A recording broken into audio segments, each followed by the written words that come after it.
रोशन एक साधारण सा लड़का था। उसकी आंखों में बड़े सपने थे, लेकिन उसके पास साधारण साधन थे। वो एक छोटे से शहर में रहता था। यह शहर बहुत बड़ा नहीं था, लेकिन यहाँ के लोग दिल से बड़े थे। वो अपने शहर के स्कूल में पढ़ता था। स्कूल की इमारत पुरानी थी, लेकिन वहाँ के शिक्षक बहुत अच्छे थे। रोशन का एक सपना था। वह अक्सर आसमान की ओर देखता और सोचता कि एक दिन वह भी ऊंचाइयों को छुएगा। वो एक इंजीनियर बनना चाहता था। उसे मशीनों और तकनीक में बहुत रुचि थी। उसे मशीनों के बारे में सीखना बहुत पसंद था।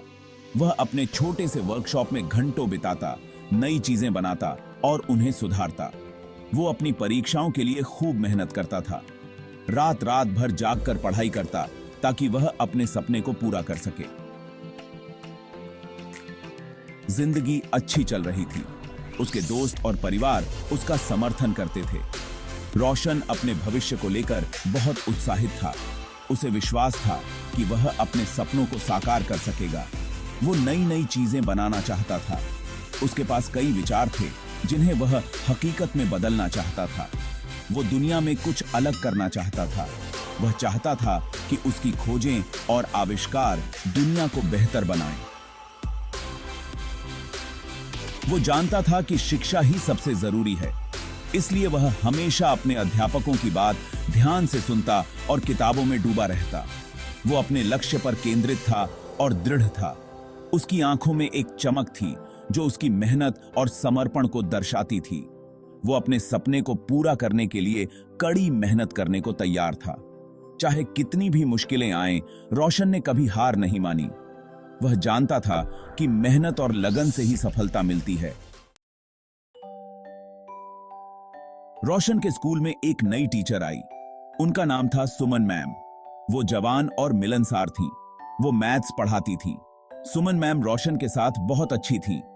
वो उसकी पढ़ाई में मदद करती थीं।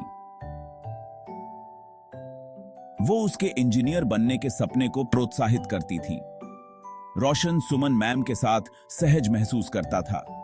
उसे लगता था कि वो उनसे खुलकर बात कर सकता है। वो उनके साथ ज्यादा समय बिताने लगा। वो स्कूल के बाद एक्स्ट्रा हेल्प के लिए उनके पास जाता था। वो उनके मार्गदर्शन और समर्थन को महत्व देता था। वो उन्हें अपना मेंटर मानता था। चीजें बदलने लगीं। सुमन मैम का व्यवहार अलग होने लगा। वो पहले जैसी मिलनसार नहीं रही। वो रोशन को असहज करने लगी।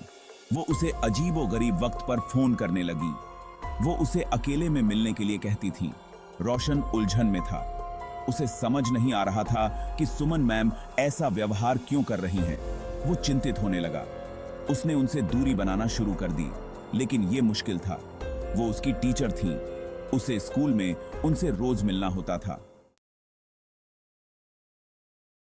सुमन मैम ने रोशन पर दबाव डालना शुरू कर दिया। वो उसे डराने लगीं। हर दिन रोशन के लिए स्कूल जाना एक डरावना सपना बन गया था। सुमन मैम की हर एक डांट उसके आत्मविश्वास को और भी कमजोर कर देती थी। वो कहती थीं कि वो उसे अपनी क्लास में फेल कर देंगी। हर बार जब वो उसे कम अंक दिखाती, रोशन का दिल बैठ जाता। उसे लगता था कि उसकी मेहनत का कोई मोल नहीं है।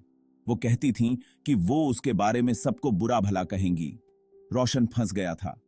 उसके सहपाठी भी उसकी हालत का मजाक उड़ाने लगे थे। हर कोने में उसे अपने बारे में फुसफुसाहटें सुनाई देती थीं। वो डरा हुआ और अकेला महसूस कर रहा था। उसे ऐसा लगता था कि कोई भी उसकी मदद नहीं कर सकता।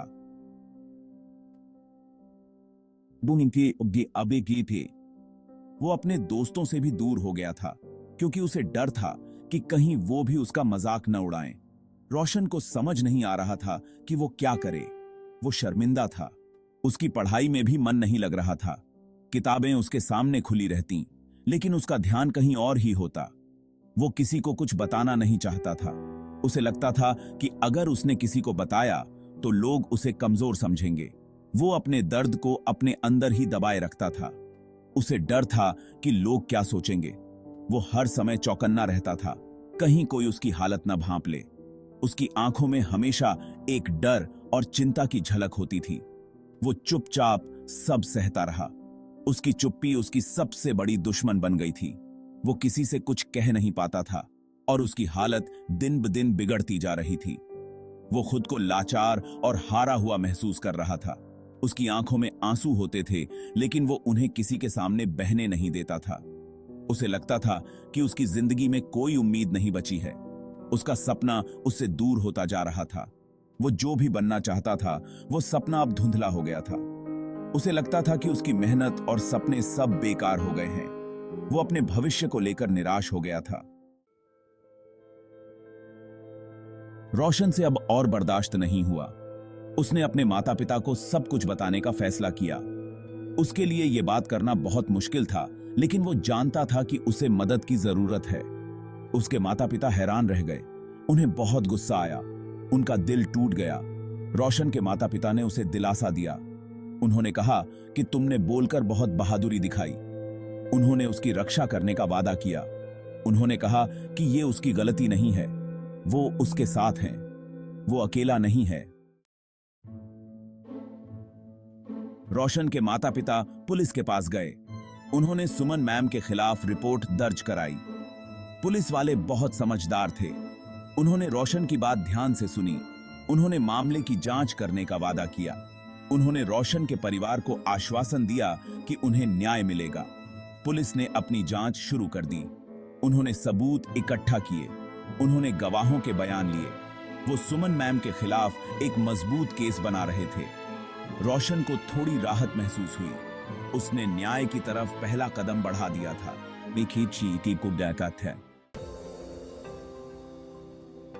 सुमन मैम की हरकतों की खबर स्कूल में आग की तरह फैल गई। छात्र हैरान थे, शिक्षक भयभीत थे।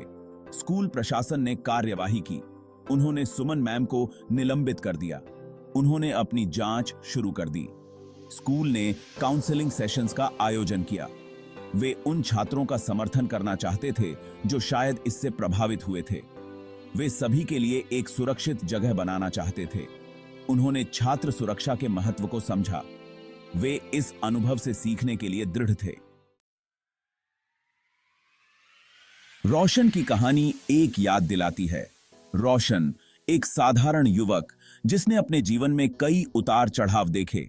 उसकी कहानी हमें यह सिखाती है कि जीवन में चुनौतियों का सामना कैसे किया जाए और अपनी आवाज को कैसे पहचाना जाए। यह हमें याद दिलाती है कि दुर्व्यवहार कहीं भी हो सकता है, चाहे वह स्कूल हो, कार्यस्थल हो या घर। हर जगह हमें सतर्क रहना चाहिए और किसी भी प्रकार के दुर्व्यवहार को पहचानना चाहिए। यह हमें याद दिलाती है कि आवाज उठाना कितना जरूरी है। जब हम अपनी आवाज उठाते हैं तो हम न केवल अपने लिए बल्कि उन सभी के लिए खड़े होते हैं जो अपनी आवाज नहीं उठा सकते। ये हमें याद दिलाती है कि हम अकेले नहीं हैं। जब हम किसी समस्या का सामना करते हैं तो हमें यह याद रखना चाहिए कि हमारे आसपास ऐसे लोग हैं जो हमारी मदद कर सकते हैं। ऐसे लोग हैं जो परवाह करते हैं। हमारे दोस्त, परिवार और समुदाय के सदस्य हमेशा हमारे साथ खड़े होते हैं। हमें बस अपनी बात कहने की हिम्मत करनी चाहिए। ऐसे लोग हैं जो मदद कर सकते हैं। पुलिस अधिकारी, सामाजिक कार्यकर्ता और अन्य पेशेवर हमेशा हमारी सहायता के लिए तैयार रहते हैं। हमें बस उन तक पहुंचने की जरूरत है। आप या आपका कोई जानने वाला दुर्व्यवहार का शिकार हो रहा है तो कृपया बोलें। चुप्पी से समस्या और बढ़ सकती है। हमें अपनी आवाज को बुलंद करना चाहिए और मदद मांगनी चाहिए। किसी भरोसेमंद व्यक्ति को बताएं। यह व्यक्ति आपका कोई दोस्त, परिवार का सदस्य या कोई पेशेवर हो सकता है। अपनी समस्या को साझा करने से आपको हल खोजने में मदद मिल सकती है। अधिकारियों को इसकी रिपोर्ट करें। यह कदम उठाना महत्वपूर्ण है ताकि दुर्व्यवहार को रोका जा सके और दोषियों को सजा मिल सके। आपकी आवाज मायने रखती है। जब आप अपनी बात कहते हैं तो आप न केवल अपने लिए बल्कि समाज के लिए भी एक महत्वपूर्ण योगदान देते हैं। आप सुरक्षित रहने के लायक हैं। हर व्यक्ति को सुरक्षित और सम्मानित महसूस करने का अधिकार है। हमें अपने अधिकारों के लिए खड़ा होना चाहिए। आपकी बात सुनी जानी चाहिए। जब हम अपनी बात कहते हैं तो हमें यह सुनिश्चित करना चाहिए कि हमें सुना जाए और हमारी समस्याओं को गंभीरता से लिया जाए। आपकी हिम्मत बदलाव ला सकती है। जब हम अपनी आवाज उठाते हैं तो हम समाज में सकारात्मक बदलाव ला सकते हैं। हमें अपनी हिम्मत को पहचानना चाहिए और दूसरों को भी प्रेरित करना चाहिए।